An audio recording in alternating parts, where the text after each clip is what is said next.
오늘 요한계시록 3장 7절에서 13절 말씀을 통해 내 이름을 배반하지 아니하였도다 라는 제목을 가지고 함께 은혜를 나누기를 원합니다.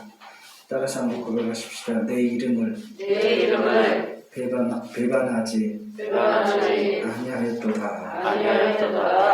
오늘 이 본문 말씀 8절 말씀에 보니까 내가 작은 능력을 가지고서도 내 말을 지키며 내 이름을 배반하지 아니하였도다 라고 말씀을 하고 있습니다. 우리가 하나님의 말씀을 지킴에 있어서는 어떤 큰 능력이 필요한 게 아닙니다. 우리에게 오직 예수 그리스도의 이름, 그 능력만 있으면 가능한 줄 그렇습니다. 예수님의 수제자였던 베드로를 보면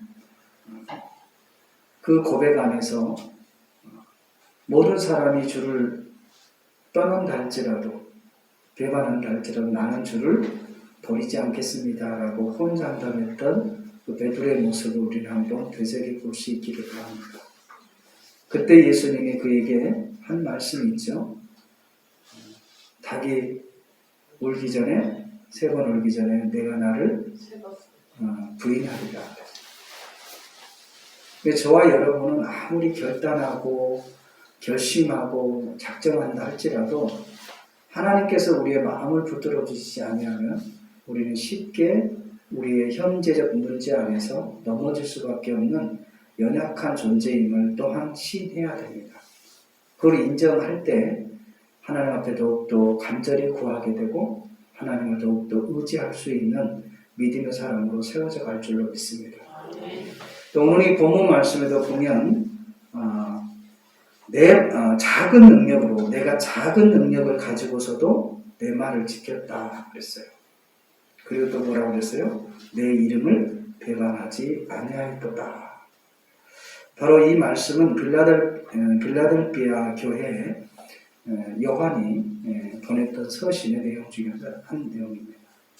오늘 이 본문 말씀은 요한이 이제 반모섬으로 유대를 떠나고 외로운 시간들을, 고통의 시간들을 보내고 있을 때 하나님께서는 이를 통해서 7교회를 향한 서신을 보내게 되어지는데 그 7교회가 어찌 보면 오늘날 다양한 교리 교파를 떠나서 그 교회들의 모습이라고 말할 수 있어요. 특별히 그 7교회 중에서 오늘 저는 빌라델비아 교회를 향해서 서신을 보냈던 내용들을 통해 오늘날 우리 교회와 우리 성도들이 이와 같이 마지막 때 승리자가 될 수 있기를 주님의 이름으로 간곡히 부탁을 드립니다. 특별히 저와 여러분이 작은 능력을 가지면서라도 가졌지만 하나님의 말씀을 지키는 자가 될 수 있기를 주님의 이름으로 부탁을 드립니다. 적은 능력이지만 건강한 사랑의 공동체를 세워가는 것이 바로 저와 여러분의 최종적인 목적이 될 수 있기를 주님의 이름으로 부탁을 드립니다. 또한 마지막 때 하나님 앞에 섰을 때 우리는 어떤 믿음의 사람의 모습으로 하나님 앞에 칭송을 받을 것인가에 대한 그러한 마음가짐도 저와 여러분이 오늘 다시 한번 가질 수 있기를 주님의 이름으로 부탁을 드립니다. 부족하고 또 부끄럽지만 과거에는 큰 것만을 자랑했어요. 교세를 자랑했고 교회 큰 건물을 자랑했어요. 그런데 요즘 코로나 시대를 통해서 보니까 진정 우리가 자랑해야 할 것은 크고 교세가 아니라 우리의 건강한 믿음이었다라는 것을 놓치고 있었다는 것을 우리가 분명히 알 수 있습니다.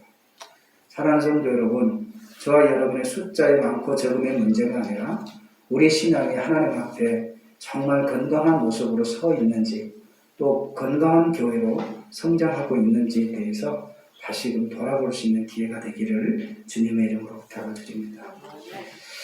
오늘 이 본문 말씀, 자 우리 8절 다시 한번 같이 읽어보겠습니다. 시작. 볼지어다 내가 내 앞에 열린 문을 두었으되 능히 닫을 사람이 없으리라. 내가 내 행위를 아노니 내가 작은 능력을 가지고서도 내 말을 지키며 내 이름을 배반하지 아니하였도다. 아멘. 하나님께서는 우리의 행위를 다 보고 계신 줄로 믿습니다. 그리고 우리의 능력 또한 나 자신보다 하나님께서 더 잘 알고 계셔요. 그래서 중요한 것은 우리의 능력이 커야만이 하나님의 말씀을 지키는 것이 아니라는 거예요. 우리의 능력 여부와 상관없이 우리가 인내로서 하나님의 말씀을 잘 지키면 결국은 마지막 때 우리의 어떤 이익 앞에서 우리의 목숨 앞에서 주님을 배반하지 않게 될 줄로 믿습니다. 우리 예수님께서 공생애를 시작하기 전에 사단으로부터 세 가지 시험을 받게 되어졌어요. 돌을 향하여 떡덩이가 되게 하라 라고 말씀을 했고, 그리고 높은 성전 꼭대기에서 뛰어내리라. 그리하면 천사가 너의 발을 보호할 것이다. 그리고 마지막에는 높은 산 꼭대기에서 세상을 바라보게 하고 나에게 절을 하게 되면 이 모든 만국을 너에게 주리라 그랬어요. 결국 예수님은 이 세 가지 다 하나님의 말씀을 인용해서 하나님의 말씀으로 그 사단의 유혹을 물리친 줄로 믿습니다. 이게 저와 여러분이 마지막 때 또 많은 사람들이 우리에게 어떠한 유혹의 손길이 뻗친다 할지라도 우리 안에 생명의 말씀이 있지 아니하면 그것들을 그대로 수용할 수밖에 없어요. 노아의 시대 때도 보면 그 방주를 만들 때 역청으로 그 물이 들어오지 못하도록 안팎을 칠했다는 것을 볼 수 있고요. 그리고 또 출애굽할 때 이스라엘 백성들로 하여금 어린 양을 잡아서 양 문설주에 그 피를 바를 때 죽음의 사자가 넘어간다라고 말씀을 했어요. 이처럼 저와 여러분이 세상에 살고 있으나 세상의 것들이 우리 안에 들어오지 못하도록 예수의 피로 바를 수 있기를 주님의 이름으로 부탁드립니다. 그렇지 않으면 우리도 모르는 사이에 침몰되어서 죽을 수밖에 없어요. 우리는 육의 몸을 입기 때문에 이 세상을 떠나 살아갈 수는 없습니다. 이 세상에서 함께 살아가야 돼요. 그러나 변화를 당하는 사람이 아니라 변화를 이끌어갈 수 있는 그런 믿음의 사람들로 성장할 수 있기를 주님의 이름으로 부탁드립니다. 서두에서도 말씀을 드렸지만 우리가 말씀을 지키는 데는 큰 능력이 필요한 게 아닙니다. 작은 능력이라 할지라도 하나님의 말씀을 지킬 수 있다는 것을 여러분 다시 한번 기억하시고 하나님의 말씀을 지키며 그리고 예수님을 배반하지 않기를 주님의 이름으로 부탁드립니다. 우리가 잘 알다시피 시몬 베드로도 그 이후에 성령을 받고 나서는 이제 그 어떠한 목숨에도 예수님을 배반하지 않고 마지막 죽을 때는 십자가를 거꾸로 지고 순교했음을 우리는 너무나도 잘 알 수 있어요. 저와 여러분이 그동안 우리가 머리적 신앙이었다면 이제는 그 머리에서 가슴으로 그리고 그 가슴에서 뜨거운 열정을 가지고 성령의 충만함으로 그 말씀을 지켜낼 수 있기를 주님의 이름으로 부탁드립니다. 우리 옆 사람 이렇게 한번 인사하십시다. 하나님의 말씀을 지켜내는 자가 됩시다. 아멘. 그리고 또한 10절 말씀에 보면 내가 나의 인내의 말씀을 지켰은즉 내가 또한 너를 지켜 시험의 때를 면하게 하리니 이는 장차 온 세상이 임하여 땅에 거하는 자들을 시험할 때라 라고 말씀하고 있어요. 이처럼 인내의 말씀을 인내로 하나님의 말씀을 지킬 수 있기를 주님의 이름으로 부탁드립니다. 마태복음 24장 21절 말씀에도 보면 큰 환난의 때 내가 너를 지키리라고 말씀을 하고 있는데 바로 이 시험의 때는 정말 창세 이래 전부터 지금까지 이렇게 큰 환난은 처음이라고 말씀 소개를 하고 있는데요. 저와 여러분이 그 말씀을 인내로 잘 지키게 되어지면 하나님께서 이 환난의 때 우리를 시험의 때 우리를 지켜주시겠다라고 분명히 말씀하고 있는 줄로 믿습니다.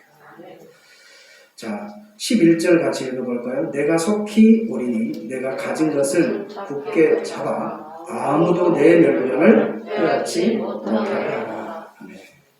바로 이 생명의 멸류관, 부활에 대한 확신을 저와 여러분이 놓치지 않기를 주님의 이름으로 부탁드립니다.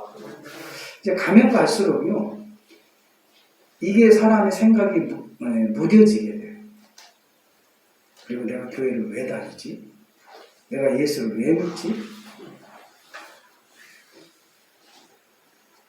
그리고 내게 있는 그 생명의 멸류관을 갑이 여길 수밖에 없어요. 저와 여러분이 이 생명의 멸류관을 빼앗기지 않기를 바랍니다. 그 무엇으로도 바꾸지 않기를 주님의 이름으로 부탁을 드립니다. 그래서 이런 하나님의 적은 능력이지만 하나님의 말씀을 지키는 자, 그리고 인내로서 하나님의 말씀을 지키면 하나님께서는 끝까지 이기는 자들에게는 12절 말씀에 보니까 성전의 기둥이 되게 하리라 그랬어요. 자, 우리 12절 한번 읽어볼까요? 시작. 이기는 자는 내 하나님 성전의 기둥이 되게 하리니 그가 결코 다시 나가지 아니하리라. 내가 하나님의 이름과 하나님의 성 곧 하늘에서 내 하나님으로부터 내려오는 새 예루살렘 이름과 나의 새 이름을 그 위에 기록하리라. 아멘. 그러니까 오늘 이 빌라델피아 교회에 보낸 서신 가운데 보면 두 가지의 그 기록에 대한 얘기가 나오고 있어요. 우리의 모든 행위를 하나님께서 다 보고 계신다는 것과 그리고 우리의 이름을 새 예루살렘의 이름과 나의 새 이름을 어떻게 한다? 그 위에 기록하리라 그랬어요. 그래서 저와 여러분의 이름이 기록되어질 수 있기를 주님의 이름으로 부탁드립니다. 보이지는 않지만 하나님은 우리의 모든 행위를 다 보고 계신다는 것 또한 기억할 수 있기를 주님의 이름으로 부탁드립니다. 이게 8절에 말씀하고 있잖아요. 내가 내 행위를 아노니 그랬어요. 다른 사람들은 모를 수 있지만 하나님은 우리의 모든 행위를 다 어떻게 하고 계신다고요? 알고 계신다는 것.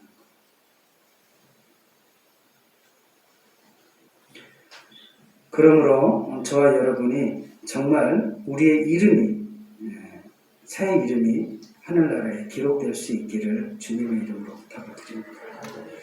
그리고 또한 우리는 이미 그 베드로를 통해서 그 배반했던 예수님을 배반하고 부인했던 베드로를 통해서 우리는 어찌 보면 한번 그 면역을 맞았던 것 같아요. 우리가 지식적인 신앙으로는 예수님을 생명 앞에서 나의 이익 앞에서 누구나 배반할 수 있겠구나 라는 사실을 우리는 너무나도 잘 봤어요.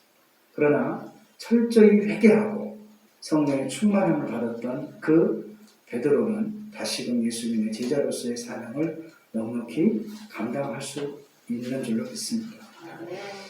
저와 여러분이 이처럼 예수님을 배반하지 않고 끝까지 승리하기 위해서는 반드시 하나님의 말씀을 지키는 자가 되어야 돼요. 그러므로 저와 여러분이 하나님의 말씀을 가비 받지 마시고 마음속 깊이 받아서 어려움이 있을 때 그 하나님의 말씀이 생각날 수 있는 은혜가 있기를 주님의 이름으로 부탁을 드립니다.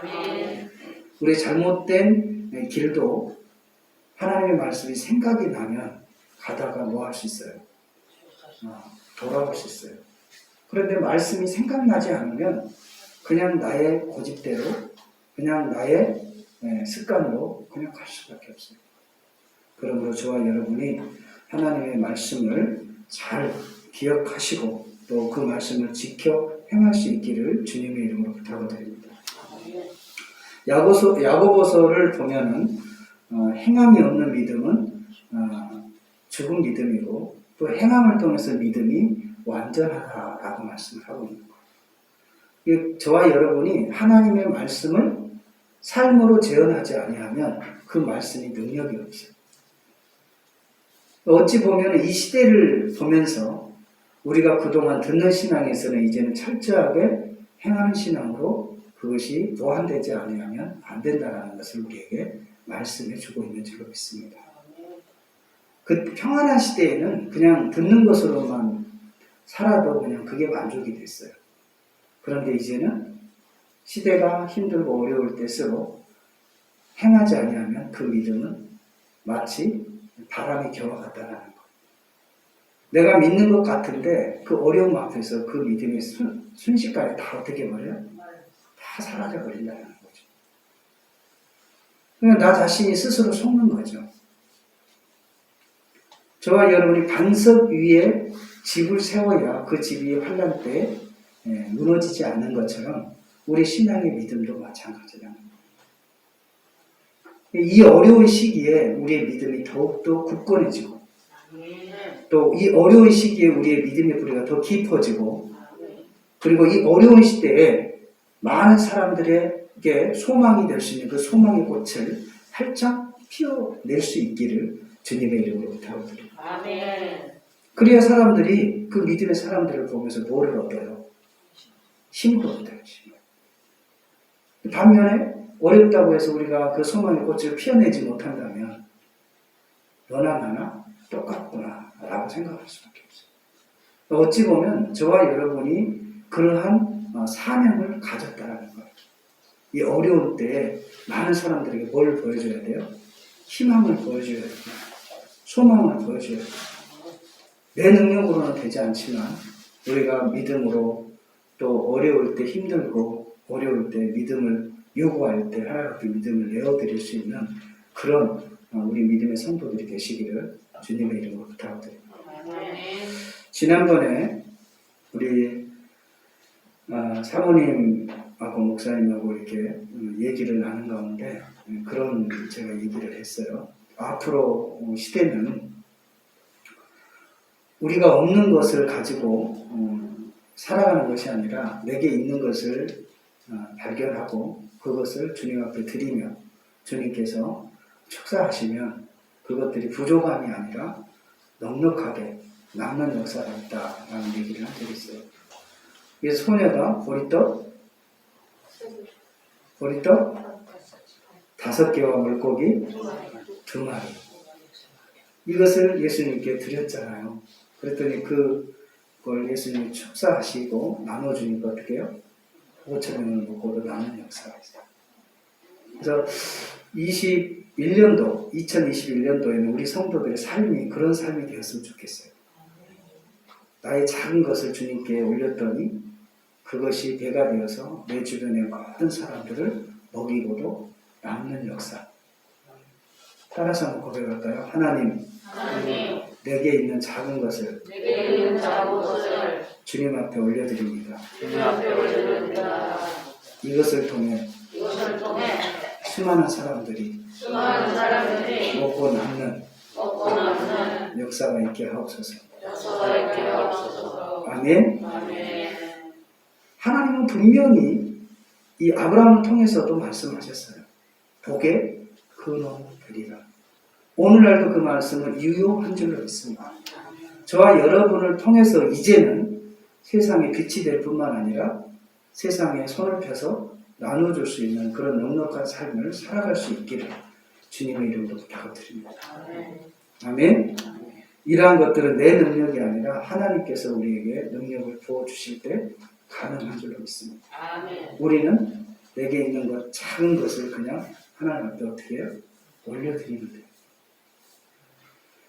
자, 말씀을 정리하겠습니다. 이제는 가면 갈수록 시대가 참 어려운 시대인 것 같아요. 더군다나 저와 여러분이 베드로처럼 자신만만하게 신앙생활을 했다가는 나도 모르게 예수님을 부인할 수도 있어요. 그래서 이 가면 가는 오는 세대를 통해서 하나님 나의 신앙이 주를 배반하지 않게 하옵소서. 그러기 위해서는 내가 말씀을 지키고 또 인내로서 그 말씀을 잘 견디어서 예수님을 배반하기보다는 주의 이름을 높이는 그런 믿음의 사람, 그러한 믿음의 교회로 성장할 수 있도록 우리를 붙들어 달라고 기도하십시오. 하나님은 지금 마지막 시대에 그런 성도를 찾고 계시고 또 그런 교회를 찾고 계신 줄로 믿습니다. 그래서 통일 시대에 주역이 되는 우리 교회와 성도들의 삶이 될 수 있기를 주님의 이름으로 부탁을 드립니다. 정말 오늘 이 요한은 7교회 가운데 이 빌라델 교회를 통해서 너희의 작은 능력을 가지고도 하나님의 말씀을 지키고 그리고 예수님을 배반하지 않았던 그 빌라델 교회 성도들을 칭송했던 내용이 기록이 되어졌어요. 저와 여러분들 마지막 때 우리 교회도 성도들도 이와 같은 빌라델비아 교회에 칭송받았던 그런 교회로, 그런 성도로 남을 수 있기를 주님의 이름으로 부탁드립니다. 그리고 마지막 때 교회의 기둥이 되고, 그리고 그 새 이름에 기록이 되어질 수 있는 저와 여러분의 삶이 되어질 수 있기를 주님의 이름으로 축원을 드립니다.